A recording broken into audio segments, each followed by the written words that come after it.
Assalamualaikum warahmatullahi wabarakatuh. Alhamdulillah, ngayon po ay kasama natin si Dr. at Ana Tajmina. Alhamdulillah, at hingyan natin siya ng konting payo upang kung papaano natin ba pahalagahan ang ating mental health. So, yung tanong kanina about sa ano ba yung dapat natin gawin para maalagaan yung mental health.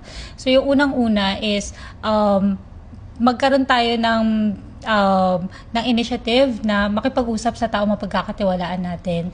Like, kasi minsan naiipon yung mga naiisip natin, tapos kapag naiipon siya, kung saan-saan nakakarating, yung nag-lead sa overthinking, ganun. So maghanap ka ng tao mapagkakatiwalaan mo, na sa tingin mo, hindi siya gagatong lang.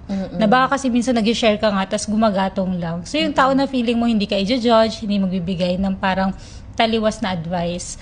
And then, another thing is, mag-isip ka ng mga iba pang activities. So, kunwari, alam mong lagi kang nasa bahay or laging pare-pareho lang yung ginagawa mo. So, mag-isip ka ng mga activities na makakapagpabago ng routine mo. Of course, as Muslims, actually, una naman talaga to, yung ilabas natin as Muslims, yung mga pinagdadaanan natin, i-share natin kay Allah.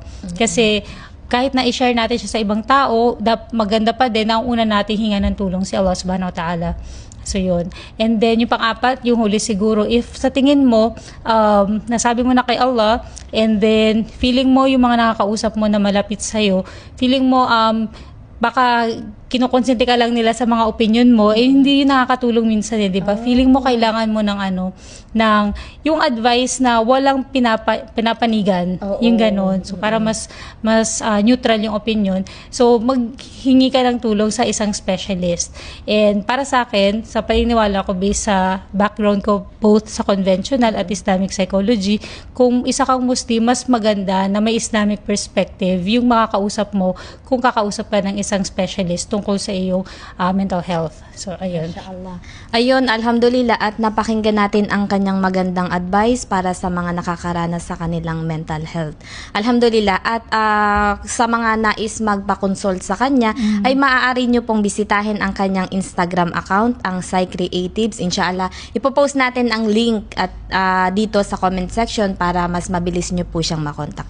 Ayun lamang po, alhamdulillah, at jazakumullahu khairan po.